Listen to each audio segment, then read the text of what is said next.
Good evening, everyone, and welcome to yet another fantastic night of Fandom Access. Hello, Ark. Ark is here already. Isn't it funny that Ark's here before us sometimes? Well, Ark just can't wait to listen to our show, I guess, is what, it's just such a good show. Actually, I've been lurking around in here for a long time, but not Well, on stage. I just mean like some nights you're a little late. I'm a little late. Jamie's a late, but I'm saying like the nights that any of us are a little late, Ark is always here. Ark could jump in and start the show for us. So welcome everybody. Speaking of people not being here, Jamie's running a little late, so we're just going to jump into the Lazarus Project since Jamie hasn't caught up on that yet. Okay. I just watched it today, so it's all fresh in my mind. Just when I think it's like sort of like a little bit of a I don't know if I want to call it a boring episode, but a little bit of like a catching up flashbacky. Like it wasn't a flashback because it's true time travel, right? But just when I think it's sort of straightforward, like the ending of the episode sort of blows my mind. With its time, right? I got a little worried about the show, because I'm not 100% sure what the rules are yet. I guess. Well, first things first. This all has to continue to happen. They're not going to be able to save her. They're not going to be able to stop it because you can't. If you do, then you don't do things to even bring us to this point in the first place. But I guess you can make little changes as long as the overall big thing stays the same.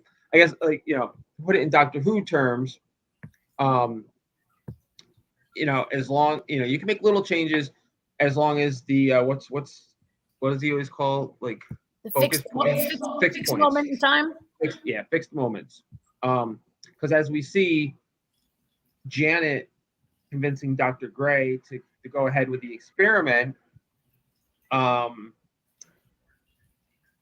creates a situation where Wes ups the timetable on Project Midnight, and everything happens. What is it? 2 days or 2 days before? I think 2 days, 4 days, maybe. Yeah. Yeah, where it was, it happened sooner than it's supposed to. So Janet being there created that, which is a little bit of a change, but it's still not going to change the ultimate thing. And what's funny is in the beginning of the episode when we see Janet kill Dr. Gray, I felt like Dr. Gray had a look of recognition on her face. Then we find out why she had that look of recognition in the beginning of the episode. Yeah. Yeah, but I tell you what though, Dr. Gray's the worst. You want to know why I think Dr. Gray's the worst? Another person playing with time because of a love. Yeah. Her I don't remember if she said it was her wife or just her girlfriend, whoever it was, the love of her life, died of cancer, and now she's going to create time travel to go back and get more time with her. So it's not just George, apparently. Yeah, it is a little frustrating that I don't have a picture of Dr. West, but yeah, everybody on this show is like, not everybody. I mean, Archie's one of the few people who, allowed Ross to be dead and didn't try to. I mean, at least we didn't see a lot of her trying to change anything. We saw her many, many times, with him at the end of the world, just as they turned back time. Yeah, that was actually a little disappointing to find out that was Dr. West's motivation. I almost would prefer her to not to be just a driven scientist who, believes that discovering the science is worth the cost than this person who's like wants to go back in time and like resurrect her. There's no cure for cancer, so what are you going to do? Go back and be with her, or, Yeah, I don't know what her end goal was, but it was disappointing. As Ark says, like playing with time for love is a major trope that we see lately, and entirely on this show. Like almost all the characters on this show. Archie's the only one that actually like was like, all right, I get it. But yeah, I mean, that conversation with Ross, when she asked Ross, she's like, "What would you do if I died?" During. And he's like, "I would." He goes, "I would. I don't care what it would take. I would go back and get you. I would fix it." Oh so, yeah. Yeah. I mean, but we also see that Ross isn't the greatest person either. So Ross is not in this picture. He's already dead. I think, right? and it's. I mean, honestly, most of our characters in this show aren't really good people. Yeah, I mean, there's Horrible George.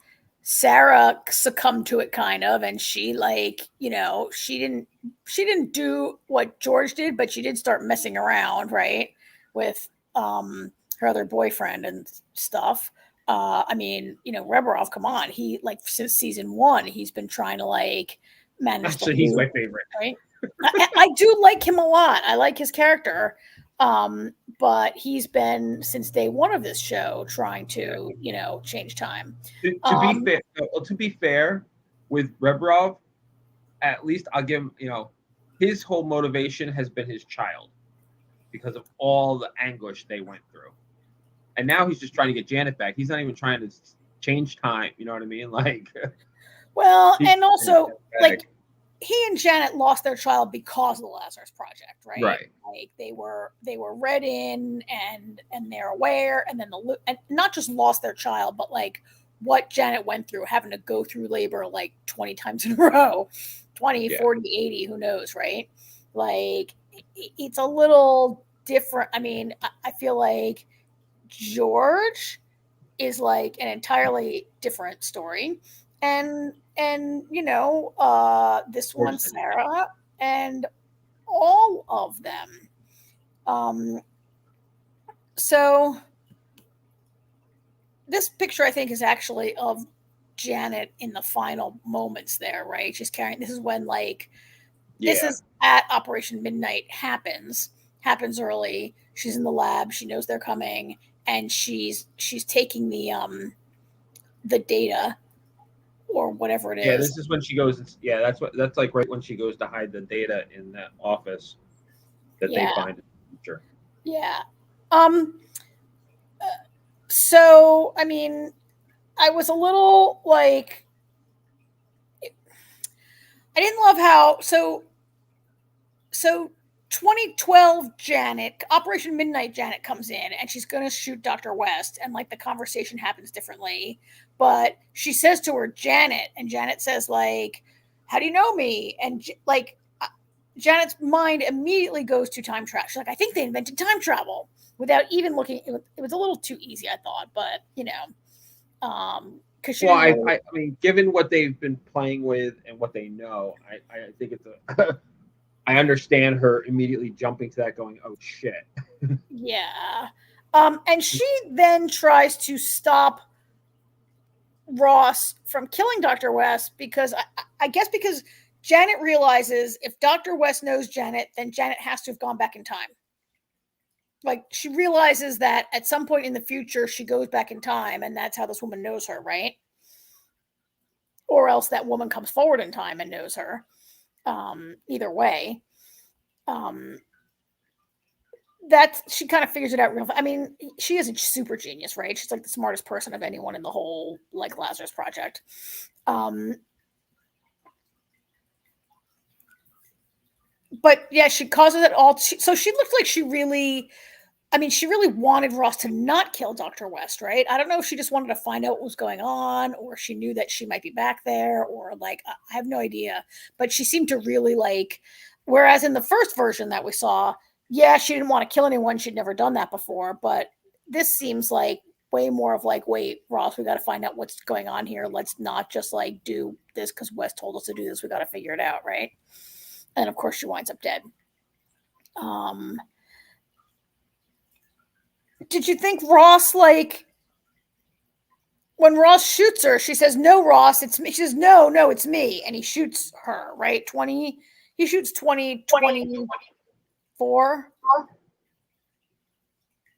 Right? He shoots 2024, Janet? no, he shoots, 2012 Ross shoots 2024 Janet, and right before he shoots her, she says, "No, it's me," because I guess she has recognized him, right? And she must have figured out that she knew he was coming. She's like, "No, it's me," and he shoots her. And I thought, like, I don't know, he didn't seem to register that he had shot her. He didn't seem freaked out. I guess maybe he didn't notice that it was Janet. Like, what did you think about that? I don't think he knew it was her. I think he was just shooting everybody and everything he saw. A lot of the shows I watched this week involved like people who are just going to shoot and not really worry about it. Yeah, and so now we know how Becky ends up. Like, now we know how Janet. Becky wakes up. Janet is dead. What's her name? The fake father is missing, and she sent away. It's kind of the same story that. I'm really curious about what's going on with Bryson. Bryce, that's his name. Bryson. Something like that. I'm really curious to know how he's like looping and what it has to do with George. Yeah, they haven't shown that in a couple of weeks, right?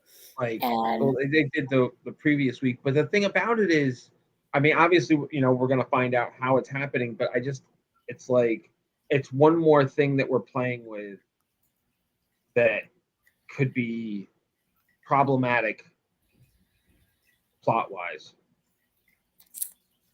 Yeah, and how is George doesn't have anything to do with Operation Midnight yet, right? Like, as the episode ends, the 2024 team has just landed in 2012, right? Yeah. And we don't know what's going to happen. And they arrive 4 days before Project Midnight, right? So, but, right, does it say 4 days? They arrived 4 days before Project Midnight, but sending Janet back accelerated it. So, like, are they going to miss it also? Or are they 4 days ahead of the planned Project Midnight, or when it actually, like it blows my mind when I start thinking about these things, and I'm like, what do they mean? Yeah. Interesting to find out that the guy who is the boss of it's called Operation Icarus, he calls it, right? And that he was Wes's boss, Wes's partner, Wes's accountant. I get it. I feel like they were partners. He's part of the Lazarus Project. Yep. Gone rogue. So that was kind of, I kind of thought that guy was, I don't know what I think about that guy. If he's like, a bit, it was just interesting to see that, basically this is an offshoot of the Lazarus Project, which when you think about it is maybe inevitable, that if you have a space what do they call it? The anomaly. You have a space anomaly that allows you to set back time to July 1st every year so you can avoid the end of the world. Like, isn't it only natural that you'd want to go back further, that you'd be tempted to mess with true time travel if you could? So I guess it was inevitable. So it's very sad that they kidnapped Becky to force Janet to go back in time. And they're like, if you go back and do this, then you will get to be with your daughter and you'll be free. And then in the end, she's killed, right? Well, the other thing about it is, she also, you see her agonizing with it. I'm glad they acknowledged it. When Janet and Bryson are having the conversation, she's like, if I change anything, then none of this happens. So she's like, so she knows, as much as she likes Dr. Gray and really considers her a friend and everything, she knows she can't save her. Yeah. Which makes that night really sad. The last time she sees her really sad, because she's like, knows that it's the last time she's going to see her. And that's why she's like, hey, you know what? Let's see if time travel works. Yeah. And that's why she invites her to dinner. The other weird part of all this is the way Janet and Bryson and Becky appear to be actually almost like a happy family, right? And I know that Janet was forced. He's basically Janet's handler, that she was forced to go along with it. I was surprised when she had Dr. West over, and they seemed to be like this happy family. And there were times where he picks Becky up and she seems to really like look at him as a stepfather-y kind of figure, and Janet appears to not really hate him when he is basically her jailer. So like, there are not enough episodes, and I don't care that much. But if this was like a 22 episode season, I'd like to see what that's about, like how their relationship came to be almost cordial, or not almost, like really cordial, right?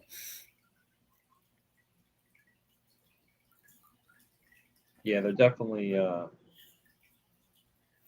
friendly. Yeah. So I don't know how many episodes. I'm getting a little feedback here. There are, I believe, 2 left. Oh, only 2 left. Wait, what episode was that? Isn't this episode 6? That was only episode 5. So there's 3 left. I can't believe there's only 3 more left. And how they're going to wrap it all up, and maybe they're not, because at the end of March, Sky confirmed that they were canceling it. Just got canceled, which is too bad, because like I wish they would have let the second season run in the US to maybe help with their numbers, but I guess they only care about Sky. And also, I feel like nobody's I feel like we're the only who watch this. Nobody's covering this. Like if I like search the Lazarus Project on Google or whatever, I don't see anybody recapping it. I don't see anybody reviewing it. I feel like we're the only people who watch and love this show. But, TNT's not really supporting it. There's some advertisements like that, I see a few ads to watch it, but I don't see like I'm always complaining there are no press photos on the site. They're not like, they're advertising it, but they're not giving it like a ton of support. I don't know if they are moving away from scripted television, maybe. Actually, isn't that why Snowpiercer got canceled? Isn't everybody? No, Snowpiercer was I don't know what the hell why they did what they did with Snowpiercer. Snowpiercer, I think, was going to be a write-off, but because they didn't own it, they were allowed to shop it. I guess I don't know. Anyway, this was not the greatest episode, but it was still good, right? Like they devoted a lot of time to this relationship between Janet and Dr. West, only for them to both be killed in the end. Which her name's Dr. Gray, right? Dr. Gray. Why do I keep calling her Dr. West? I don't know.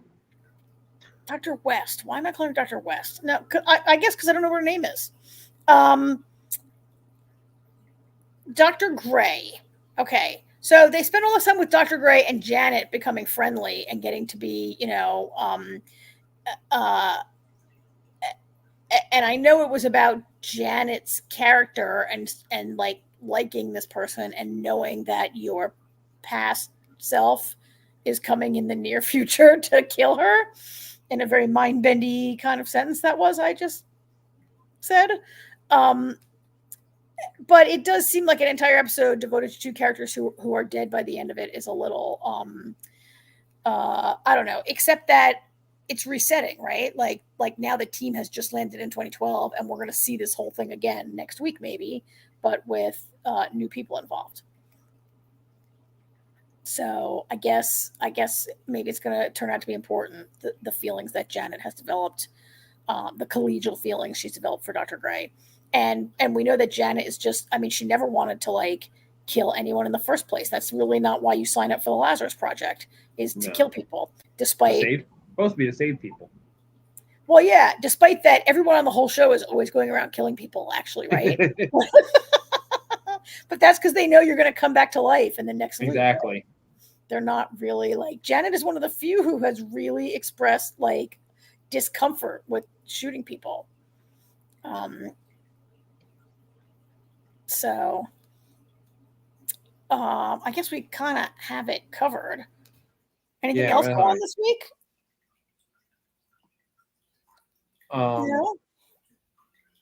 No. The boys and I watched If tonight. What If? What's that? If. It's that new Ryan Reynolds movie that was written and directed by Krasinski. Oh, no, I don't really know about it, but was it good? It was really good. It's about If stands for Imaginary Friends. Oh, I might have heard about it, and you can imagine that I would not maybe initially be attracted to that show, right? Or movie, whatever it is. But I know you like Ryan Reynolds, and I like Ryan Reynolds too. He's a nice presence on screen.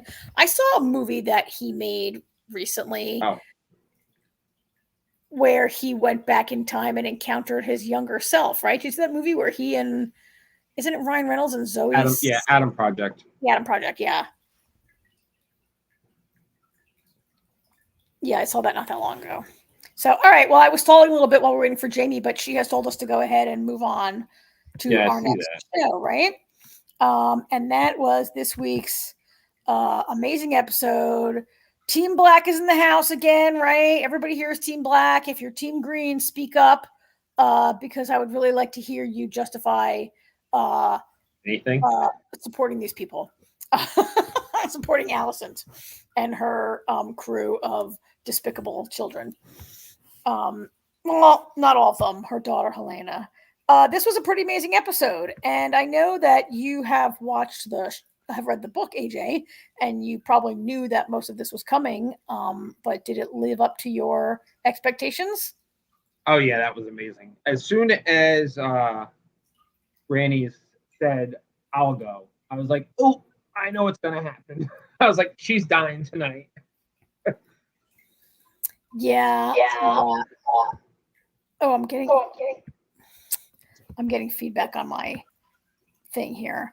Yeah, as soon as she said, "Oh, you have to send me. There's no other choice," you kind of knew it was going to happen. And looking back, it was kind of telegraphed from that moment where she like acknowledges her husband's illegitimate, that basically acknowledges that this is her son's illegitimate child. And she's like nice to him. She kind of accepts him, and then she says to Corliss, which I thought I had a picture of them, but I guess I don't.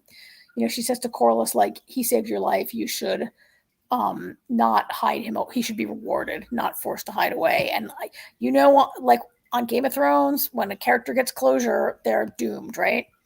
Yeah. But you understood what she was saying, right? About that guy, about the guy that saved his life.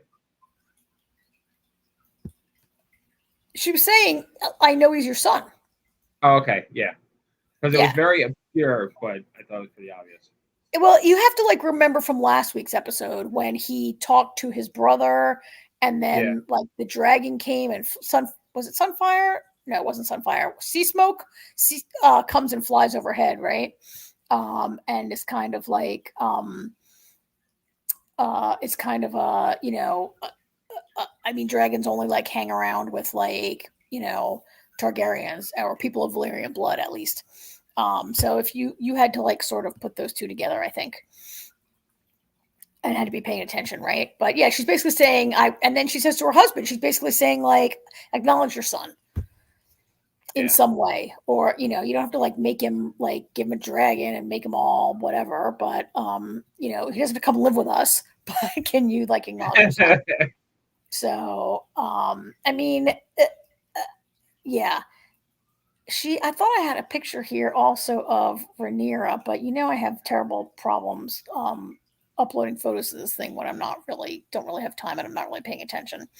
And I don't have my photo of Rhaenyra, but she comes back from King's Landing, where she comes back from King's Landing, and like all of her ungrateful children and all these people in her court are like, everybody's being jerks.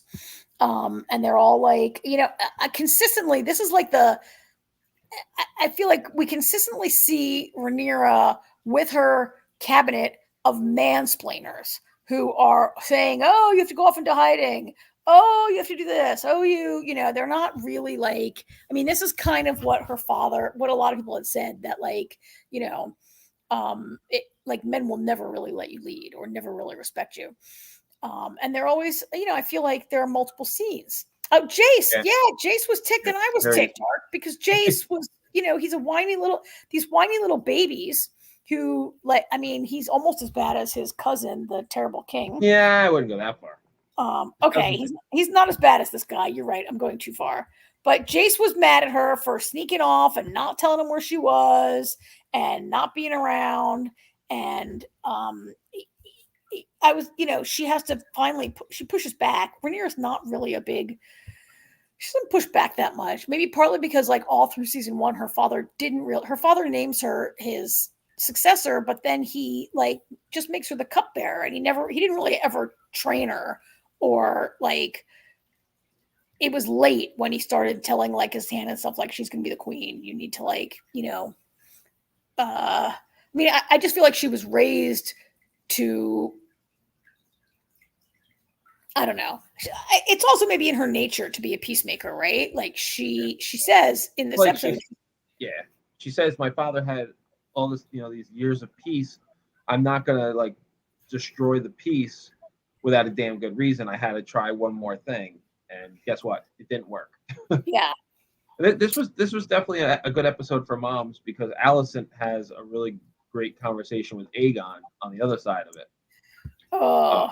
Which I thought Allison, I feel like she gets it now, and she realizes too that peace is where we should be headed, but war is inevitable. And actually, I mean, what did she say to him? She says, it was when she was talking to but then when she was talking to Larry's, she says to him, there will be war, many will die, and the victors will ascend the throne. Viserys' intentions died with him. Oh yeah. That was actually a really great scene. I loved. She had a lot of good scenes. I loved it when she was with Aegon though, and he was like giving her shit, and she's like, "What are you gonna do?" She's like, "Enough already!" Like she's like, "You're supposed to listen to your advisors. That's why they're there." I mean, yes and no. So, yeah, you're supposed to listen to your advisors. That's why they're there. But she was really meaner than she needed to be, and I felt like she she didn't really say listen to your advisor. She was like, do what's required of you, nothing. And she's like, your father, blah blah. Like she really was kind of like, I mean, she pushed him over the edge to do what he did, right? I mean, yes, he's whiny. No. Yes, he has. But I feel like he was like, I'll show her, Yeah, and he'll show his brother also, who also like lured him. He's gonna show everybody. All he showed us was he's an idiot. No, but I think like at the moment where he needed his mother to like, nobody loves him. Nobody loves him, right? His brother is jealous of him to the point that he kills him in this episode, right? Like all of his friends are just his like stupid lackeys that are around him. All of his advisors think he's an idiot because he is, but he's married to his sister. He loved his baby. I think he really, like, in a moment where he needed his mother to be just a little more supportive, and I thought there was a way that she could say, listen to your advisors, that's why they're there, don't do anything. But I thought she was mean. I thought she was a little, she could have played that a little differently, and maybe her son would be alive right now. I completely disagree. I think coddling him would be just as bad. I think he needed to hear that. See, that's the problem though. He chose to take it the way he did because he's unsure of himself. Yeah. So Arcus Sunfire loves him, but that's about it. Yeah, Sunfire is the only. Yeah, and Aemond is definitely the brains. But there's been a lot of coddling with Aegon, and I think it's about time that somebody said to him, "Listen, just stop already. Enough is enough." And instead of listening to the advice of his mother, he decides to be like, to be a pouty little shit and be like, I'll show her. And all he ends up doing is creating, he almost ruined Cole's plan, ironically. Okay, but look, Aemond also doesn't support him. He humiliates him, right? Like in a moment when he needs someone to say, for his brother to say, like, look at your idiot Kingsguard, and you're not listening to your advisors. But instead, Aemond, who, of course, we get it, Aemond's really jealous. Aemond really is smarter and whatever, but he doesn't, like, he humiliates Aegon in front of the entire small council by, like, speaking way better High Valyrian. And, I mean, it's, you don't have to speak High Valyrian to know what was going on in that conversation, right? I just, I felt bad for him. I think I feel bad for Aegon. He was doomed, and not even his mother helped him. You might be, AJ, like a little bit influenced by the character that in the book also. No, because he's the exact same character on the show. I'm not influenced by that at all. All right. I'm going by what I'm seeing on the screen, and he, there's no reason to coddle him. Somebody needed to put him in his place. He chose to do something. He continues to do stupid things. You know what I mean? Like, he hung all the rat catchers. Yeah. Because by getting rid of Hightower is, as much as I hate the blacks, he's smart and he knows what he's doing, and he gets rid of his grandfather because he's unsure of himself and he's trying to prove himself by getting rid of smart people. Why else would he make Cole his hand? You know what I mean? And Cole actually had not a bad idea, but Cole, if anybody, actually humiliated him, because instead of contacting the king, he conversed with Aemond. He doesn't tell the king what he's doing or what his plan is. He tells Aemond, which Aemond should have told his brother after the fact, but I think part of it's because they know Aemond he's a coddled little shit, and that's part of the problem why he is the way he is, because he's been coddled his whole life. Yeah, I think which might be what makes Aemond the better choice overall. I mean, he's definitely just smarter, Aemond. I think I'm trying to think back to, we didn't really get to see. So I think there's another handicap that Aegon brought in, was that he never was raised to rule, because he wasn't supposed to rule, right? He was supposed to, it was supposed to be Rhaenyra, and so he was never around the small council. He never went to any council meetings. He was not, he was also, I think he was very, very small, right? Like, we have a time jump, and there are a period of years where Alicent really rules as the regent, I think, right? But I think, I think there's that handicap where Aegon didn't have a chance to be around watching his father be king, because it was Rhaenyra who was supposedly getting that education, not Aegon. And he wasn't, it wasn't inculcated in him that he would have. I'm not saying he's not a jerk, and that he's not. He certainly was not intellectually or temperamentally up to the task, but he was not even in the slightest bit prepared for it, right? Either. Right. Oh, and he's like 16, right? Okay, so yes, to be fair, I understand what you're saying, Art. Yes. I would not trust Aegon. However, he is the king. And by not telling him, by not letting him know this stuff, by not telling him any of it, that adds to that small council meeting, and Aegon has to explain to him why Cole's plan is better. Yeah. If Aegon was privy to it, he wouldn't look like an idiot, because he would already know that was the plan, and there would be that similar conversation. So there's a conversation with Rhaenyra where she's like, I have to go. I'm the queen. I take my dragon. I have to go. And we're like, no, you can't. You're the queen. You have to stay home. And Rhaenys goes, right? And there should have been that same conversation for Aegon to be like, I want to go. And people be like, no, you're the king. You got to stay. Send your brother, right? But to Ark's point, you can't, like, if you had told him, he would have insisted on going out, right? Kristen Cole. So I love this shot of Kristen Cole, because he realizes, he sees this, and he realizes this. He realizes, oh shit, there's a dragon. Well, No, there's more than that. Yeah, but yeah. So Jamie, there were supposed to be 2 dragons in this fight, and the king came. The king, who was like a drunken 16-year-old, came out on his smaller dragon and got killed. Um. But yeah, Okay, you keep saying Aegon's dead. You think he's dead? no, I don't think he's dead. I think he's crippled.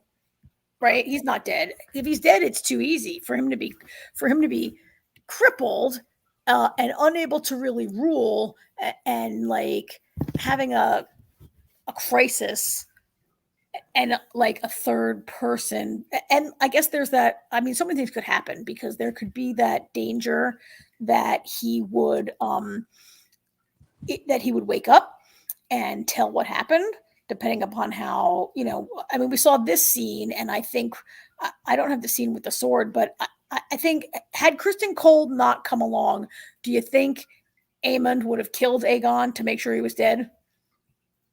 Killed him to make sure he was dead. You know what I mean? Killed him. Yeah, no, I know what you mean, but I'm not really sure what his intentions were. I mean, yeah, he had his sword drawn, but he was coming like we didn't see the whole thing. We kind of catch the tail end of it. We see what Kristen Cole sees, so I'm not really sure what his intentions were. To kill his brother could have been. I mean, Aemond definitely tried to kill him, right, in the dragon attack. Oh wait, can we just like frame this forever? Because you got one last week, AJ, and so now I'm getting one this week. Karen, yes. Yeah, I think by the way, so let me ask you another question. Is that the Valyrian steel dagger that figures so prominently in Game of Thrones? Is that the dagger that Littlefinger like No, that's different. now? Oh, it looks a lot like it, I thought. No, that's Aegon's dagger, actually. It's Aegon's dagger. Yeah, I was wondering if it was the same dagger that appears later, 100 years later. Yeah, I think he would have killed him. I felt kind of bad that then they walk away and nobody kills the dragon. Like the dragon is like almost dead. Do you think the dragon is gonna die? I think so because part of the whole point of this show is how they destroyed themselves and drove the dragons into extinction, right? So I think Sunfire is probably dead, even though. The thing I loved about this dragon fight to begin with, I mean, aside from the fact that Vhagar is so massive that it's just like look how big Vhagar is. Like especially when Maliz is the largest dragon that the blacks have, and Maliz looks like a flea compared to Vhagar. Yeah. But what I loved about the scene is when Aegon and Sunfire go head on with Rhaenys, and he calls Dracarys. She just kind of tilts to the side and he's like, hey, I got rid of her. Woo! And he's like looking around, and all of a sudden she comes from under him and rips Sunfire's belly open, which just goes to show why Rhaenys went, as opposed to all these fucking names. Jacaerys, why? Because he wanted to go originally. Yeah, Jason's like 13 years old. Yeah, and I think he might be a little older than that. But it just goes to show you don't have to have the biggest dragon or the smartest, whatever. It's how smart you are with your dragon, and knowing how to work with your dragon to do that. I mean, she held her own against Vhagar too for a bit. But I mean, once Vhagar gets a hold of your dragon's neck, you're done. Yeah. I want to come back in a second to this comment that Ark made in the chat, but I read a bunch of stories about this episode on Vulture, maybe on Collider, maybe on maybe not Screen Rant, maybe Den of Geek, and the actors and the creators spoke a lot about this episode, and like Eve Best talked a lot about this scene and where Aemond like tells his dragon Dracarys, right, which is that's the command to breathe fire, right? Yeah.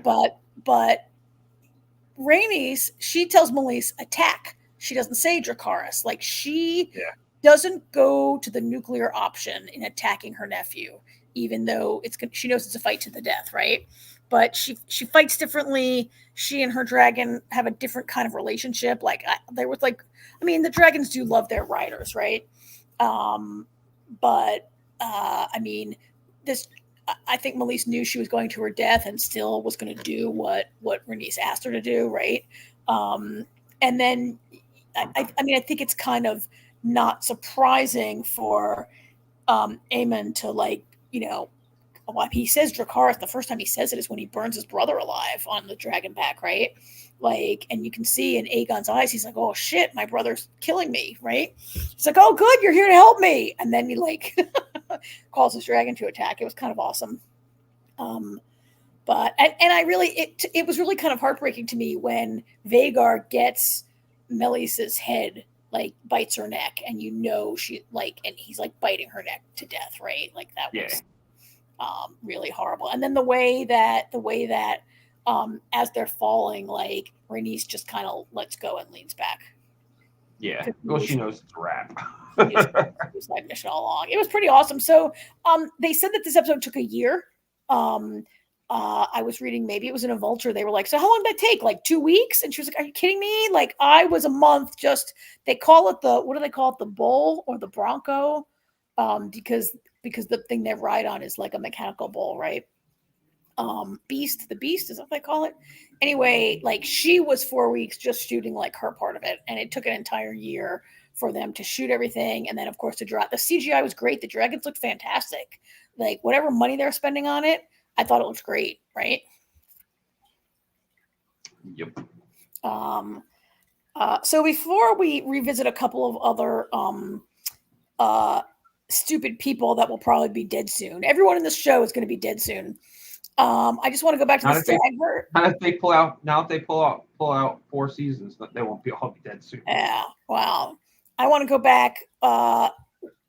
When Ark said it has the story of ice and fire carved on it, you mean this? Is that this dagger has the story of ice and fire carved on it? And that's why it's the king's dagger, I guess. And this is like I think that's what Ark meant. I got to get a closer look at this dagger. I thought the story of ice and fire was on a sword. It might be on a sword. It could be on the dagger. I thought it was a sword. The dagger. Yeah, no, it's on the dagger. Ark says the dagger. Cried both times you watched it, huh? Yeah, and we were sad for the dragons. We weren't really sad for these people who are mostly not really that likable. I was gonna say I'm not watching it, but I would definitely be sad for the dragons. That's what I was thinking. A show's cool; it has dragons, and they kill the dragons. That's the good part. Yeah. The dragons. So coming back to Allison, we didn't mention the part where she appears to be pregnant. Or she doesn't appear to be. she definitely was. She's pregnant with this bozo's child, the worst hand of the king ever, right? And she's pregnant, and if anybody finds out, I don't even know what they do to her. Like, what happens? So like, getting pregnant out of wedlock is bad when you are the dowager queen. And these guys, the Kingsguard are supposed to be sworn to celibacy, right? Like that's kind of the whole point, is that they're like kind of like Jedi, that they're not supposed to have a wife or kids or anything. So these two, I think it's only a matter of time before they're found out. And of course, Lord Larys knows when Lord Larys comes in. Of course he does. Because if you are going to drink a glass of like abortifacient punch, you shouldn't leave it lying around where the sneakiest, smartest dude in the country can find it, right? Like, she left the cup. Also, why do people keep barging into the queen's bedroom without, like, not knocking, right? But he comes in there, and within, he knocked because she was down by the fireplace getting the rocks. Oh, yeah. And she's like, come. Like, she was very annoyed that somebody was knocking on her door. Yeah. It was a beautiful scene because without ever saying it, I thought it became really clear that he knows she's pregnant. He knows it's Kristen Cole. And he knows that Viserys didn't want Aegon to be like, he knows it all. He knows everything. Well, he's the master of whispers. He is. He is. Um, he's the spider. What was the bald guy, the spider of Game of Thrones? He's his oh yeah, Cole knocked up both Rhaenys and Alicent. Cole's the worst. I hope he'll be dead soon.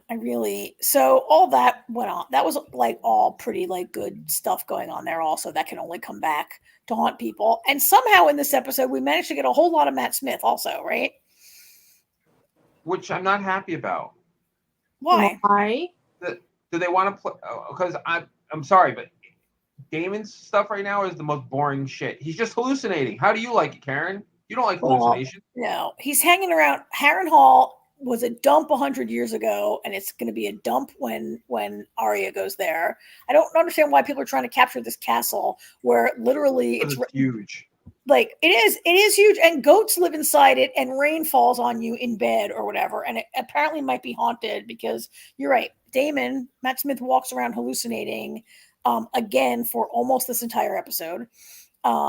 He has some cool hallucinations where he, like, the child Rhaenyra is talking to him, and that scene where he cuts her head off with the sword is really very telling, right? Because I think like all of his like jealousy like comes out, but it's a hallucination. And it's funny because when he finally meets this witchy woman, and she gives him a potion that's like the least potent kind of almost of his, like, he's still hallucinating, but I don't know. Do you think she was dosing him already in his food and that's why he hallucinated? Or you think he, like, I don't know what's going on there. And I can't ask you because you read the book. I think Damon, I think Damon has issues.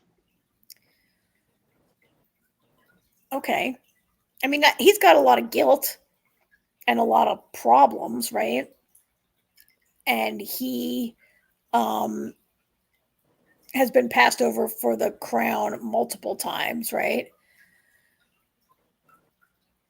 Is it in this episode where someone says to him, I think it's the Rhaenyra hallucination says, well, he loved me more than, like, your brother loved me more than he loved you. Yeah, something like that. Yeah. So all that was kind of, I don't know where that's going.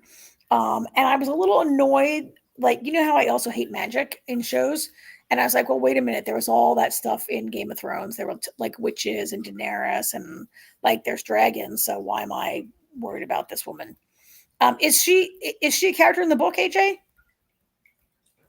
If she is, I don't remember her. Oh, okay. Her name is somebody Rivers because Alice Rivers. Yeah. The goats are Alice because she's a witch. That's why there are goats walking around Harrenhal. It's her in her other appearance. Yeah, I guess we'll see what happens with that. That makes sense. Ark must have seen AHS also. Oh yeah, the goat ladies in America. Yeah.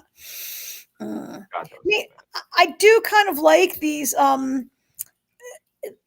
This show, not only is it like woman led, but there's a lot of women like side advisors, like the White Worm, and maybe this woman will turn out to be I mean, she's got I don't know why they'd have her if she's not. I feel like she's going to help Damon in some way. I think so. Help him stop hallucinating. Terms. Yeah. So, oh look, I did have a picture of this little whiny brat also. Oh no, that's the boy. That's the boy. That's the boy from House Tully. Yeah, that's the Tully kid. They're sworn to, and his grandfather is like can't come to the meeting, and Damon's really mean to him. Yeah. So, all right, I guess we about wrapped that up. Anybody else got any more comments going about this? No. Alice is bringing all Damon's issues, like Matt Smith being. Yeah, I mean, Matt Smith and Aemond really, like, those are parallel characters, right? And Rivers is a bastard name like Snow or Sand, right? Sand is the Dornish bastard name, I think. Yeah. Stone, Snow, Rivers, they're all nature names. But yeah, I mean, Damon and Aemond are like the same guy. both really smart, both passed over, both angry and unreliable. All right. We'll wrap that one up, I guess. All right. All right. We have 2 more shows to talk about tonight. That brings us Jamie. Good people. Hello. Jamie. Hi, Jamie. Hello. How are you? Good. Sorry that I was late, but I've seen the stuff now, so it's all good. Cool. Lazarus or Lazarus? Echoes or Acolyte? So why don't we do Echoes first? Let's do. Okay. Echoes. This is a big Jules episode. Yeah, she finally believes her that something's going on, and she sort of goes trying to find what's going on. Although they're investigating too, though, because they go to the hospital, so it's not just her. But well, most of it they're lying to her. Yeah, most of it is her. I just meant they're investigating it as well. Most of it is the flashback. Oh, that's right. There's a lot of flashback and the awful haircut. Look, I get she was supposed to have a bad haircut. They even mentioned it. I text you guys this, but it is so distracting. Like I don't know. I just couldn't get it. It was just too distracting to me. She had to go through like 3 wigs in this episode because there's like when she first wakes up in the hospital, and then there is like when she gets discharged from the hospital, her hair's a little bit longer. They're all awful until it grows out. She gets to school and her hair's a little bit longer. And also, boy, that is a terrible school uniform. Yes. That vest just doesn't really seem to like fit so well. And here's her hair's real long. But yeah, I mean, so the biggest part of it are these scenes is this in the hospital? Oh no, that's in the house. That's in the house. But the biggest part of the episode is the flashback to when she wakes up in the hospital with no memories. Yeah, and they basically have told her that she was in a. Well, we knew this because what's her face had told her that. But yeah, so she wakes up and they think she's been in a car wreck and that her parents are dead and she doesn't remember anything at all.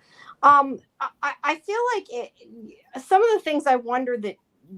I mean, I guess, though, why would you question it, really? Like, in normal life, you wouldn't think to question it. But you have to wonder, like, one of the things that I kind of thought of that I would have questioned is, like, they said that girl who was supposed to be her friend brought her the stuff from her childhood or whatever. Like, why did her friend have that stuff in the first place? Like, that doesn't even make sense to me why the friend would have had it. I don't know. Maybe your friend would have had a key to your house. Well, no, but I guess, but I don't know. It would have even made more sense to me to say something like the grandfather got it to her or something. I don't know.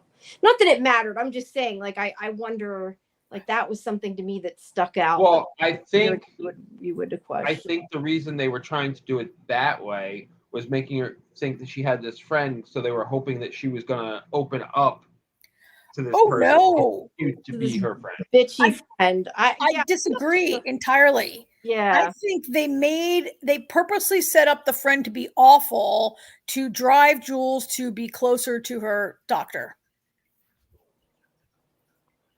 It was that person, right? Was that the doctor? Yeah. Yes, that's the doctor. Pam Tanner, right?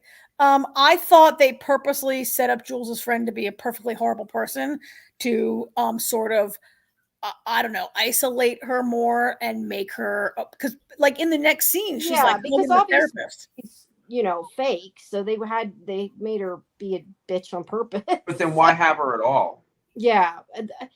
For that reason. Like Karen said, maybe just so she could pick up the stuff. And then the doctor is already the only person she can count on. So why even bother introducing another person unless it was to try and for 2 reasons. Because she was resistant to the doctor in the very beginning, and because I think like maybe you would start to wonder why none of your friends came to visit. Like nobody would ever come to visit you. Like I guess they had to give her like at least one visitor for reality's sake. But I don't know if she was really good friends with somebody like that. Maybe that's the reason she don't have friends. Well, no, I mean, they said, the doctor does say to her, like, it's common to have personality changes and maybe you just aren't that kind of person anymore. But yeah, I think they wanted her to feel like, oh, I don't have any friends. My friends are like, I thought that was a calculated effort to engender some kind of reaction in Lucy, in Jules. I agree. I'm just saying that if you generally, if your friends were that bad, that was probably why she would think maybe she didn't have any friends, whether her personality changed or not. But yeah. Yeah, I'm sure that person was an actor. Well, we know that. But it's a long story for me. I mean, of all the things that, Jamie,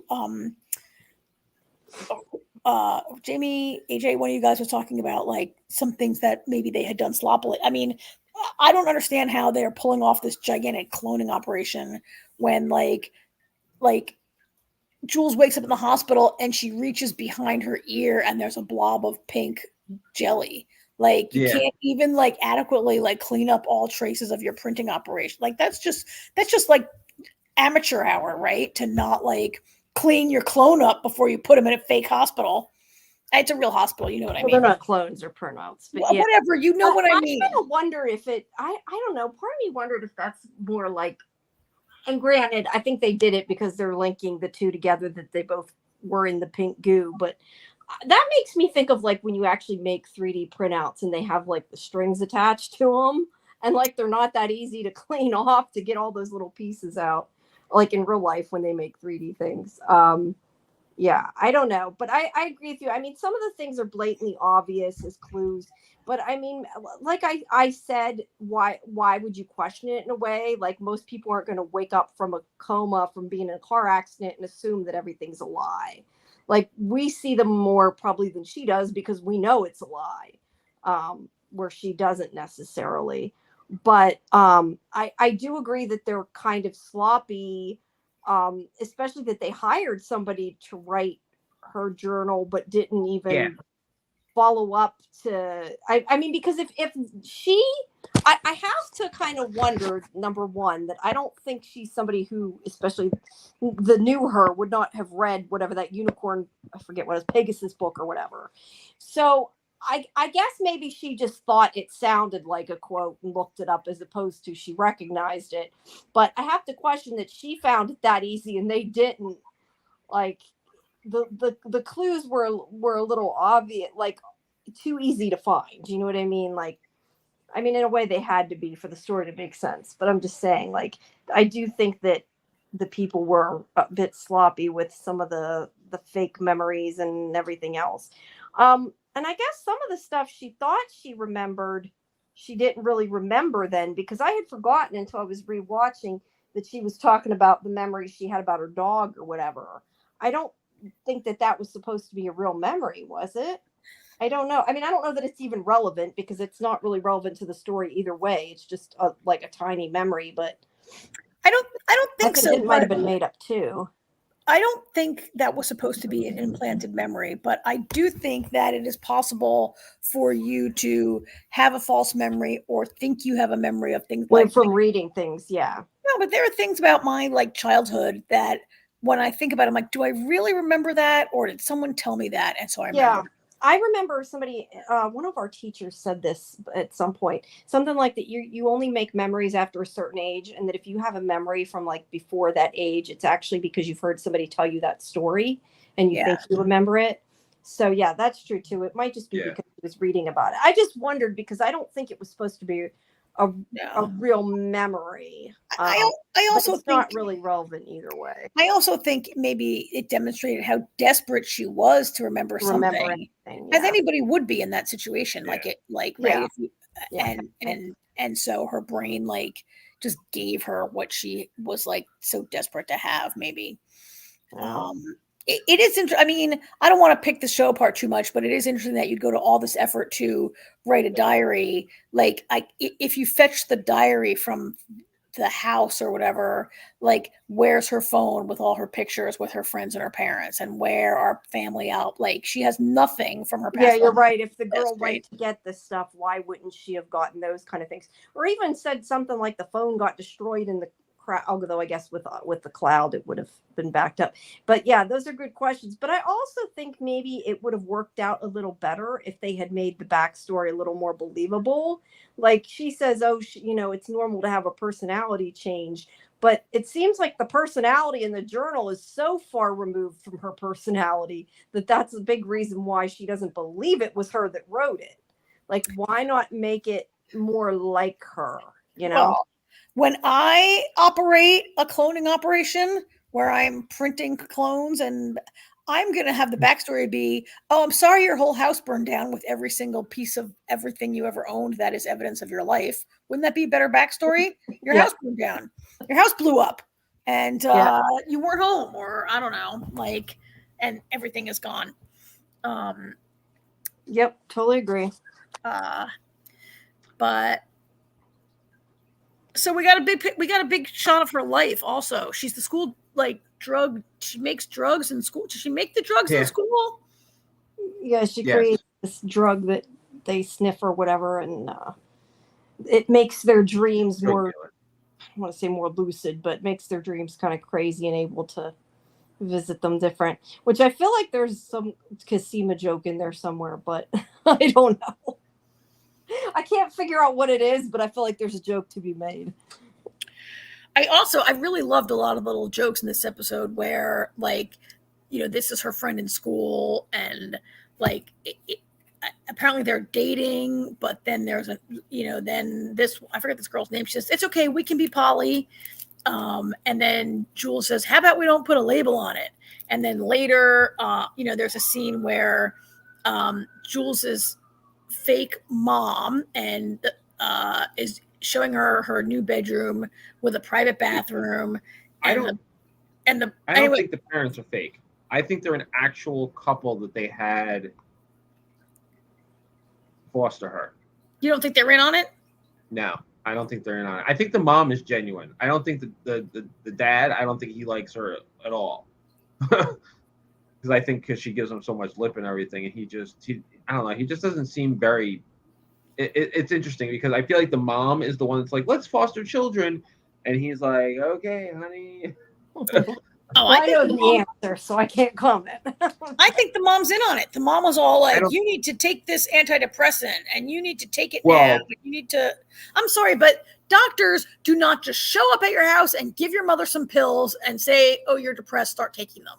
Like, that is the biggest bunch of baloney. And I don't think any parent also would just be like, oh, thanks for dropping by with these pills. Let me start giving them to my kid because who you haven't examined in any time recently, right? Like, I think the mother's totally in on it.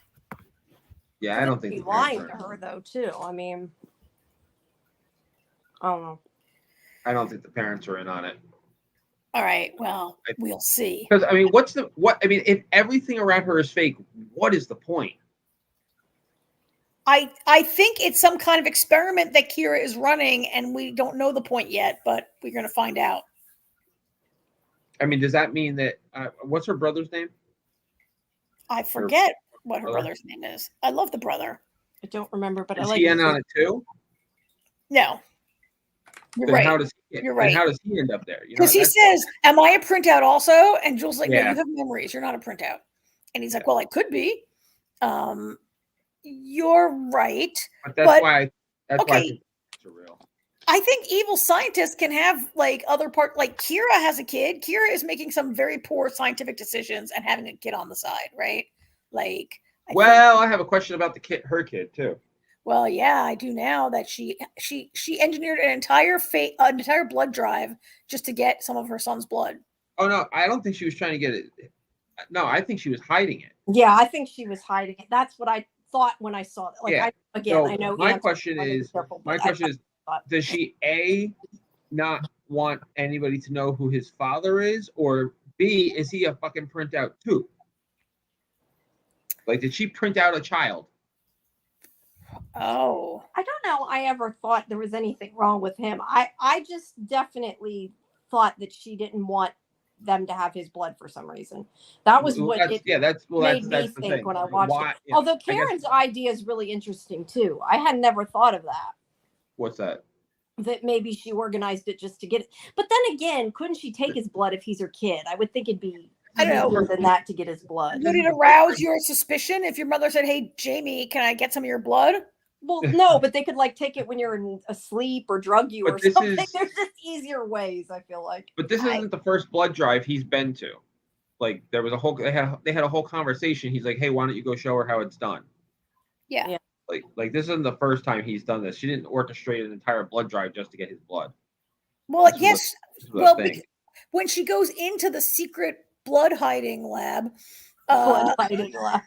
the guy goes, "Oh, we had so many." He goes, "We had so many donors today, Dr. Manning. Thanks for setting this up." Yeah, but she set Well, it she up. definitely but that set it doesn't- up, but I think she set it up. Because yeah. she uses it for But her, it's something they do all the time. her medical Okay, group or whatever. I disagree. I think she set it up so she could get him to give blood, and I'm going to stand by it until I'm proven otherwise. How's Claire these days? Hey, AJ, I'm standing by my theory. Okay. I just mess with you, Karen. You think she just got lucky that he like. I mean, so he just happens to tell his mom every time he's going to give blood so she can conveniently steal it? Like, what? That doesn't make any more sense to me. Whatever it is, I don't think he knows. I definitely don't think he's aware of any of it. No, I don't think she printed him because would he be born without memories or hatched or whatever without memories? And Depends. she Printed him like, as a baby. you know, we've only seen two. We've seen Jules and we've seen Lucy. Both, when they became awake, had to be kept in a highly safe environment, a special environment where they can be monitored but not let on to. I just think if she had him printed, like, I don't know how she would have like achieved all this that she needs to achieve and then have him out there being in a normal life. And also how all of your colleagues wouldn't be like, "Oh, you have a kid, you were never pregnant and you're a clone doctor. I wonder where he came from." That's fair. Well, I kind of figure and probably in the future, of though, Lucy. in vitro and stuff is even easier, or whatever. Who knows if it's really her kid? Yeah. I mean, Speaking of Lucy, that's what she calls herself now. Yeah. That's a good point. Yeah. So what did her name used to be? Was it Jules 1.0? Didn't it show how she got the name? I thought she made up the name and got it from a book or something. I don't know. Beginning, If like it did, I don't remember that. book or something in the first episode. I don't know. I don't know that. It's I thought her name was Lucy to start with. I think she picked Until- it. until I he could made be that wrong, comment. but I think She calls picked herself Lucy now. Well, she obviously picked it because he said she's calling herself Lucy now. So Yeah, Right, that's what okay. I'm So saying. yeah, That's she what I did pick it. I think it was from her one of the books she had that she liked or something. And I don't know where I'm getting that from. Maybe I made it up, but I think in the first episode they showed one of the books in her bag or something, and it had, I don't know. Who knows? Anyway, it's not relevant. But I mean, it does bring us to this part of the story, to Reed Diamond, the Reed Tom's Diamond the character. worst. Tom, that's his name. Yeah. So these two in general, his character is a problem for me because he's a little bit of a cartoon mustache twirling villain who seems to really just he's the lackey. He's not the lackey. I mean, they're former CIA officers who are like hunting Lucy, and he wants to kill her. Like he's not a lackey. He's off on his like he wants to kill her, and like the woman, she keeps saying things like, well, she keeps pointing out all the holes in his theory that Lucy's dangerous, and he keeps dismissing her. "Thanks for always giving your feedback," he says. I look forward to him being killed soon. I want a lot of people to get killed on TV this week, and he's very violent. He's near the top of my list. But he works for that other guy, the one that is with. They're private security hired by that philanthropist guy who's funding Kira's work. That's why I'm calling him a lackey. He's not exactly a lackey, but he's his security person. He works for him. They're his hired guns. Yeah. There's hired guns, and this guy's really dangerous, and he wants to get like he's like, "Oh, she's dangerous, she has to be killed." The donor guy has given him permission to get, like, something's going on here that's bigger than even Kira knows, I think, right? Mm-hmm. And I just think when you are a cartoon level villain intent on killing the heroine, you of course are going to be killed. You can't go after Clone Club. Everybody who came for Clone Club was sorry in the end, right? That's true. AJ, you said it last week or the week before, so I'm gonna ask you again. Disappointed in Kira? Are we? Right? I continue to be disappointed in Kira. Oh, absolutely. Yeah. I don't understand her motivation behind this, and the fact that B apparently knows, and Cosima, so they all know what she's doing. Yeah. Well, we don't know what they know. Maybe that's why Sarah's not talking to her. We don't know what they know. I don't think that that's accurate. She called Cosima to talk about the problems she's having. Yeah, in like episode 1. Like if that's the reveal, that's how you find out that she's Kira Manning when she calls. Hi, Aunt Cosima. She called, but I don't think she actually said what it was. Did she? Didn't she just say? I'm trying to remember. I thought she just said something like, I think I did something I shouldn't have, or I don't know. Yeah. I think I said you're sitting in your clone lab calling your clone aunt who also has made clone serums, and you don't you don't mention. I don't think there's any way that she didn't like Cosima doesn't. I mean, Cosima has to know all of it or a lot of it. I mean, again, AJ pointed out at the beginning of the season that remember this is like 30 years down the road, and clones are a totally accepted part of. I pointed that out. Totally accepted. I don't know, but everybody knows. Everybody knows that clones exist. Yeah. I mean, really, like. So I'm disappointed in Kira because we know how many ways this can go wrong. Like, but really, what's kind of wrong? Okay, setting aside any of our own moral problems we might have with cloning, is what's Kira doing really that different than what Project Alita was doing? Mm-hmm. I mean, at least she's not stealing anybody's eggs, right? Like I mean, aside from all of the complications of asserting ownership of a patented genome and all that kind of stuff we saw in Orphan Black, like whether you grow them from an egg or print them in a printer, they're still people. Well, I mean, is there any real is one more evil than the other or better than the other? We'll say one thing. Kira keeps making it very clear that they're people. That Yeah. Like you guys are still missing such a big part of the story. Like Lucy, she keeps referring to Lucy. She keeps saying Lucy. She's human. She's not a monster. Human. Yeah. So.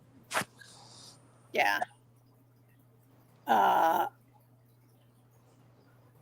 Oh, look at this picture. I didn't even mean to put this in there, but this is like there's this like kind of side story where Charlie's like all guilt stricken about having killed this guy. And I'm glad for that. Yeah. You're glad that we're seeing somebody who feels bad about shooting someone for once? Yeah. Well, yeah, I mean, yeah. Because I'm glad they're not, I mean, this child who picks up a gun for the first time in her life, well, as far as we know, for the first time in her life, and shoots somebody and kills them dead. I'm glad she's having a problem with that, Yeah. Yeah. Yeah. And I'd be a little more worried if she wasn't. I killed somebody. And the adults around her really I'm glad they just didn't sweep it under the rug and just like, oh, moving on. Which is what the adults in her life have done.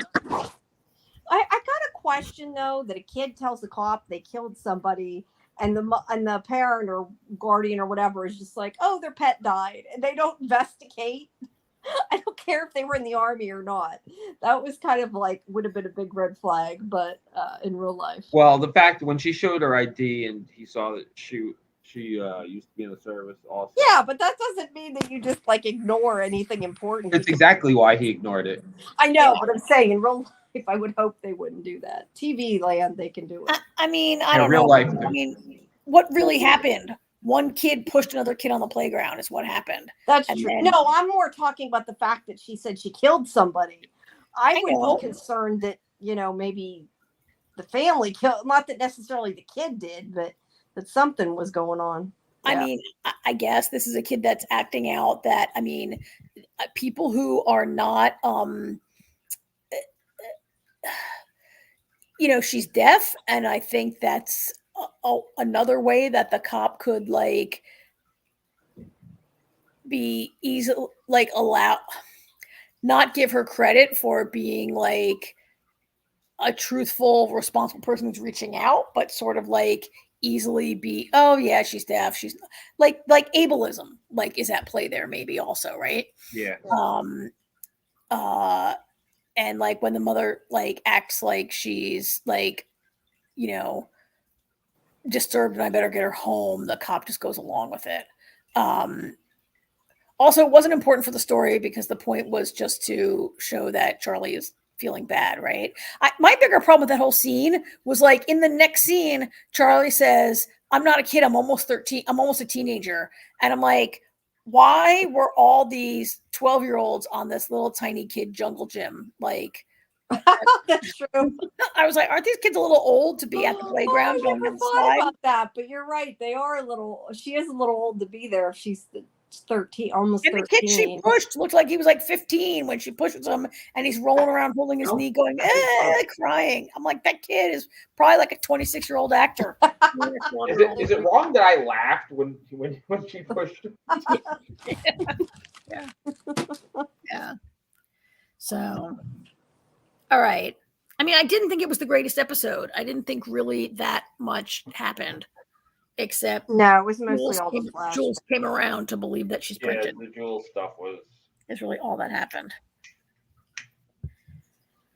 Yeah. I'm thinking of one thing, but it must have been in the previews because I don't think they went into it yet. So I think it was in the trailer. So all right.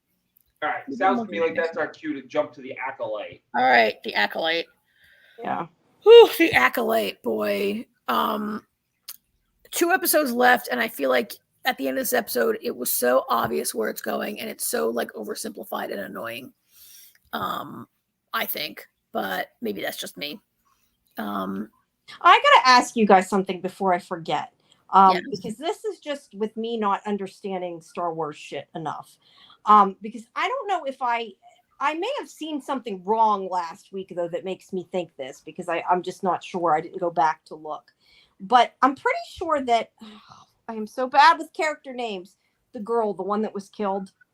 The one that was killed. Remind me her name. The one we all liked. Oh, Carrie-Anne Moss. And Indara? Yes. Yeah. Indara? No, not her. The girl, the young girl that was killed in the last episode. Oh, Daphne Keane. Jackie. Yes, that's her. Okay, Jackie. Okay. I at one point she picked up the I don't know what we're calling him, the bad guy. Him. She picked up his lightsaber and used it, right? Because she had 2 lightsabers at one point. One of them was his, right? Or am I wrong with that? Because I might be misremembering with that. No, I think she had 2 because he has 2 red ones, and didn't she fight with 2 gold ones? Well, she picked one up at one point during the battle. It could be. She might have picked one up from one of the fallen Jedi. Yeah, because a lot of Jedi. That answers my question then, because what I was trying to understand, and that's why I said I didn't know if I just saw something wrong last time and was remembering it wrong. I thought she picked his up at some point and it was green. So that made me think, because we talked about the color of the lightsaber, I'm assuming that it's kind of like I thought maybe it was like the person that made the color, whether they're good or not. No. But it's just they get the color they're supposed to have that represents them or whatever is, I guess, what you're saying. Okay, because I was going to say, I was curious when Osha picked up or used his lightsaber and it was red, did that mean anything? But I guess it didn't then. That answers that question. Okay. Again, that's just me not knowing. I think she picked one up from a fallen. She did. Yeah, that's what Ark's saying. Yep. Okay. I thought I was probably wrong. That's why I asked. But yeah, this episode, a lot of it was like, so obvious, although I do agree with the thing about him going swimming and that he was hot. Your text message about him. Yeah, so that was good, but other than that, it was very a lot of it was very obvious what was gonna happen. The thing is, though, the fact that there's sensory deprivation inside that helmet, I'm curious how the hell he's supposed to be fighting people when he can't see, but is it because he's using the Force, I guess? You don't need to. Okay. Yeah, I think my understanding was that it allows you to like be even more in touch with the Force and really like come to your full potential in the And I Force. guess he's saying that emotions can let you touch the Force and that they think that's bad. I don't know. There were so many things in here that it's like, I don't know this shit about Jedi's to begin with. I don't remember enough from the originals or seen enough to a lot of this, but. Well, that's okay. I mean, I think this helmet thing is like new to most of us who are not have not gone outside the movies. No, but I didn't realize that like well, I mean, I guess I realized it, but I never really thought about the fact that they're like until this one, that when they outright said it, that they're, suppressing their emotions or whatever. I never really thought about it. Saying that they can use their emotions as another way to connect with the Force, right? That was what I took out of it. Go ahead, AJ. Yeah, to give Jamie a little more backstory. Hate and anger are emotions that lead to the dark side. Okay, that makes more sense. And the Jedi repress those emotions, which I don't think it's a good thing to repress any emotions. Yeah. Because I mean, that makes more sense. And Ethel Migrant here is saying that he doesn't like the show. Yeah, I think my problem is I don't pay enough attention to it because it's not interesting. Like I'm trying to, but I think that's why I'm missing things too. Like and feel like things aren't explained. I don't know if it's because I haven't seen many Star Wars shows and stuff, or if it's because I'm not paying 100% attention. Well, it's like Karen when she's doing laundry, watching something. I'm eating dinner and watching this and like trying to pay attention. But yeah, I mean, I said it's boring at times. I said last week that I felt like the show is lazy. I've not been happy. I felt like this was probably the best episode of the season, actually. Because I got to say, Quimar, when he's speaking to Osha, he's speaking truths. Like the Jedi are not the wonderful people that I mean they literally. It's kind of easy to see how May.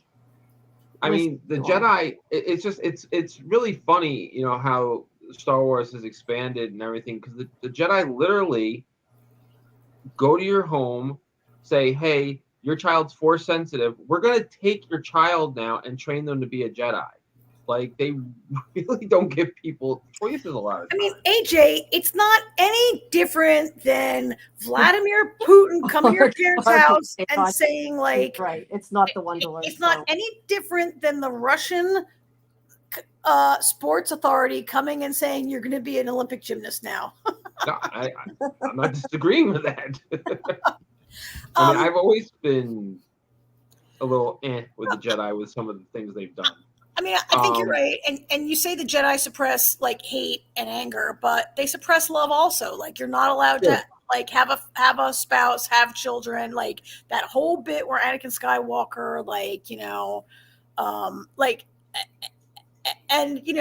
there's that scene where Obi-Wan says to Luke when he realizes Leia's a sister, he says, bury your feelings deep, your feelings betray you. Like the Jedi are all about that stuff, right? And you need to be like fully stoic to be able to well, to be fair, telling Luke to bury his feelings about Leia was a smart move because he knew damn well if Vader found out, Vader was going to go after Leia. Yeah. But you're right. The Jedi eschew emotion. They think there's only one way to use the Force. It's their way or the highway. Like you don't have to be a Jedi, fine, but you're not allowed to join any other kind of sect or order or whatever. And when in fact there's probably plenty of Force sensitive people around the world who are So yeah, I mean this is leading up to how the Jedi basically brought about their own demise. So I go ahead, Karen. Say what you're gonna say. No, I'm going to change the subject, so go ahead. Oh, I was going to change it too, but still stick with these two kind of. I'm worried about where they're going with this. Oh, I know where they're going with this. Huh? Well, no. I'm not talking about the fact that Osha's actually the acolyte. Yeah. That's obvious as hell. And it was obvious to me the minute they switched the twins, and I was like, oh, I see where this is going. But that's not why I'm worried. It's funny because it's set 100 years before what's that first movie? I don't know, that first prequel movie, Phantom Menace. Phantom Menace. Thank you. 100 years before that. So there's, like we're getting all these new characters and everything. And it's supposed to be, not really connected other than, the fact that it's Star Wars. But I'm worried because they introduced cortosis, which I had, a feeling is what the helmet was going to be made of. Yeah, you guys mentioned that last time. What'd you say? Didn't you mention that last time? You were saying something about what it was made out of. Yeah. I didn't mention cortosis last week. We were talking. You were talking about what it was made out of. I don't remember. We were talking about Beskar. Yes, we discussed what it might be made out of. At any rate. Yes, but anyway, it's made out of cortosis, which is something that is now canon in the Star Wars universe. It's something they pulled from Legends, which is is not the canon stuff. But it makes me nervous because the person who discovered cortosis was Jesus. I'm getting old, sucks, man. I'm worse than you are. The person who discovered the cortosis was Darth Tenebris, who is Darth Plagueis's master, and Plagueis was Palpatine's master. So I feel like they are making a connection to the Star Wars movies that we've seen. I think, to Lethal Migraine's point about it being pretty boring. I think it's I think the whole twin switcheroo thing. I know Star Wars likes to have a twin thing, right? And Luke and Leia were twins and whatever. But I think it's just so obvious, been so telegraphed that like I complained last week when May had like an on the spot change of heart and was like, oh, I don't need to do this. I don't need to be your acolyte. I can run away. And you thought Osha was light and May was dark. And in the end, it's going to turn out that Osha becomes the acolyte, embraces the dark side. And May has turned around to, I don't know, at the very least to stop killing Jedi. Right. And to not kill Soul. And Soul's an idiot. Yeah. It took me way too long to realize that was May. Well, but at least he realized it. I don't know that I thought he was going to realize it. I figured he'd just keep being stupid. Yeah, I had a picture of her strapped to that bed. I don't know why I don't have it anymore. And I don't like, sometimes I hate TV tropes. Power goes out. He's got her strapped to the bed. He's going to tell her story time. We're probably going to find out what he knows. Power comes back on, and he's like, "Okay, we'll talk later." Like, really? Where is he? Where's his picture? There he is. Yeah, we'll talk later. Yeah, it's kind of boring, and we have this whole side story about. We only have 2 episodes left, right? This mystery of what did the Jedi do at May and Osha's home that so many people have been covering up for 16 years, that they don't want the council to find out. They don't want the Senate to find out. We have talked a lot about how... We didn't know May set the fire. I would have thought they set the fire the way they act, but we know May set it. But... the fire May set did not destroy the compound. So maybe they set another fire. Somebody else set another fire. But why? I think is the big. Well, that's the $1 million question. I think it might have been. I'm not sure why they were. Oh, what have we ever seen a lightsaber like hers? It's like a whip. That was so cool. Oh, that's something else from Legends that they just brought into canon. That has never actually. It's cool, and also I don't think I've ever seen that color lightsaber before. Purple. Yeah, that's awesome. I don't think I've seen one before. I haven't watched all the shows, granted, but. Yeah. So I am gonna maybe not push back, but Lethal Migraine, if you're still out there, I don't think it's the most boring Star Wars spinoff. I think the Book of Boba Fett was more boring. Well, since I haven't watched any of the other spinoffs, I can't comment. I thought the Book of Boba Fett was more boring, except for the 3 episodes that Grogu appears in, right? That the Mandalorian like comes over and does the little crossover bit. And there were some good fights, and I love myself some Grogu, but that was more. And AJ, you and I are among the few people maybe in America who thought the that other one whose name I forget right now, the spinoff from Rogue One, Andor. We thought Andor was boring. We're the only people. We're the only people who didn't really like Andor that much. That was awful, except for the Empire part, the politics. Andor did a way better job with the sort of office politics Jedi thing. This stuff could be kind of more interesting. I mean, the most interesting maybe part of this should be the part where the Jedi set themselves up. The Jedi became so arrogant and so powerful that they're setting themselves up for the Phantom Menace. And like that could be, but maybe if I'm the creators, I figure like that's not a new story. We know where that goes. But I don't know. This might be, maybe what's boring about it is that the films are all supposed to be epics, and this is like so far such small potatoes, like this little Jedi cover up of whatever they did. I don't know. Hey, Art hated Andor also. Oh my God, we're finding our people. Yeah, you're not the only ones. Trust me, Andor was horrible. Yeah, we did not like it. Except when there were like people like trying to climb the ladder in the office at the Galactic Empire. The Empire Office Edition was the only part we liked. But yeah, this is just not. Now we're gonna watch the next 2 episodes, but this, I mean, I feel bad, Jamie, that you don't really watch any of these shows, and this is like the bad one. And this is the one I picked, right? You got to go back and watch The Mandalorian. Yeah. And yeah, you might like Andor, but it's not for us. So I can't even imagine what's going to happen in the next 2 weeks of this show, because I feel like it's already done. I feel like we already know that the twins are going to switch. Like Osha becomes the acolyte, May becomes, reformed or whatever. And we find out like something that the Jedi that the Jedi caused whatever fire killed all the witches. Yeah. Or they just killed, and that they knew, and they allowed these twins to like carry that for the next. I mean, I don't know if they knew. That they seem to all have really believed May was dead, but Osha has carried this for 16 years, right? Mm-hmm. But it seems kind of like what can happen for 2 more weeks on this show. Maybe we could see more of Manny Jacinto. This is the most naked picture they had of him because it's Disney, right? I was like, oh, I'm going to download a picture of him in that swimming pool. And then this was the closest I could get.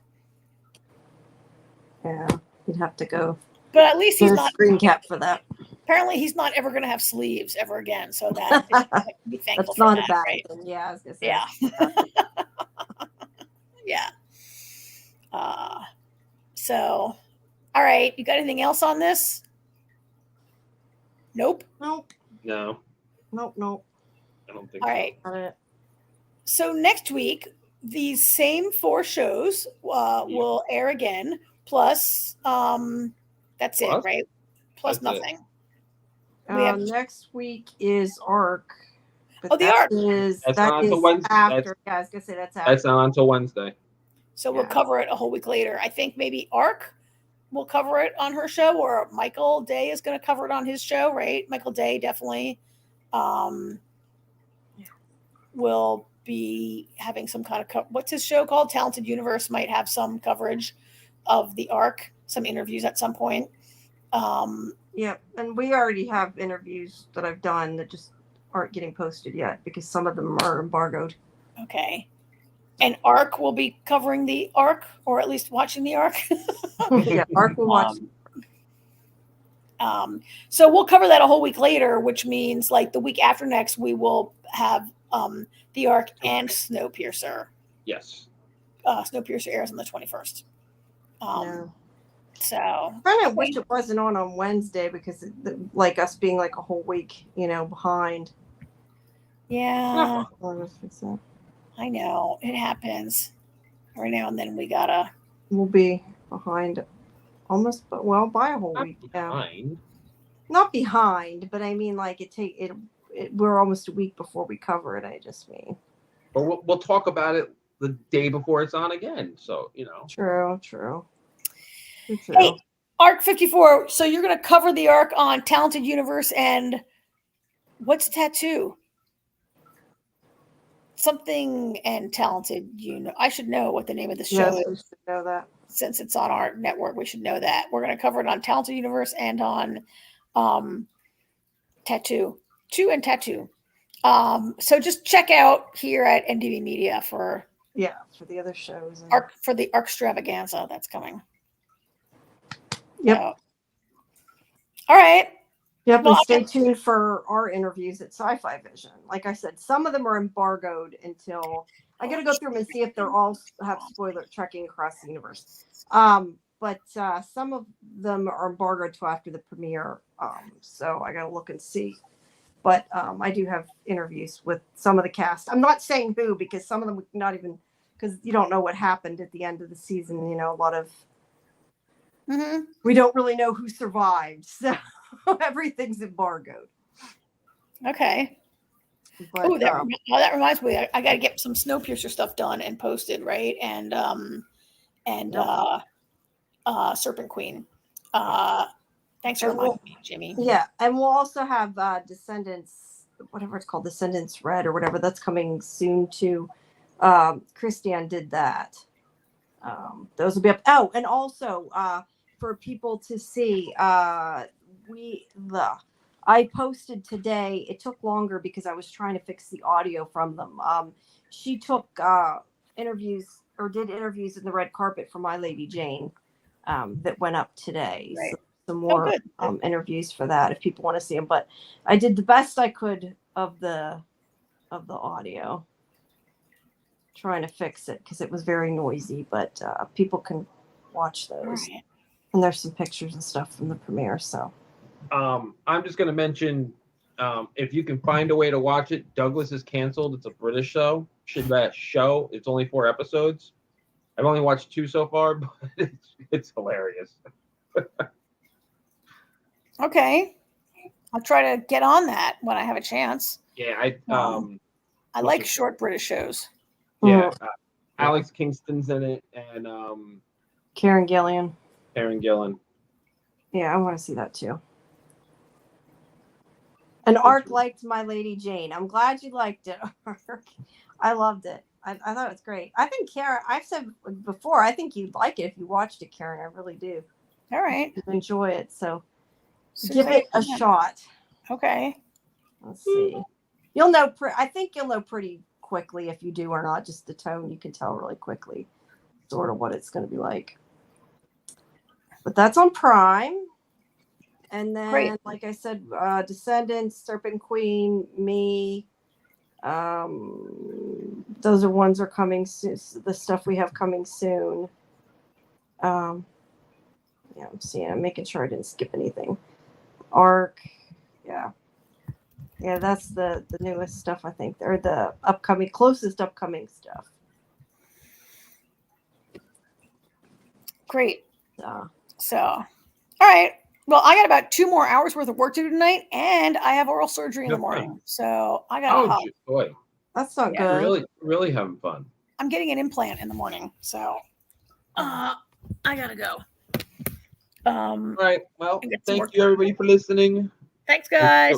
Talk to you next week. Back next week with the same 4. Oh wait, next week, Papa. Oh yeah, next week. Don't forget that here on NDB, Arc has a Monday night House of the Dragon recap show. Yeah, it's funny. I was gonna listen to it last night, and I completely forgot. I was flying. Sorry, I don't have anything to add, but yeah, I could not get into that show. Sorry. I was stranded in the Dallas airport last night, so that's why I missed it. Oh, that's fun. Yeah. But all right, well, I gotta hop. All right. Good night, everybody. See y'all next week. Yeah, I'm gonna go to Good bed. I'm night. falling asleep. Bye. It's Bye. been a long day. Bye bye, guys. Have a good night. See y'all next week.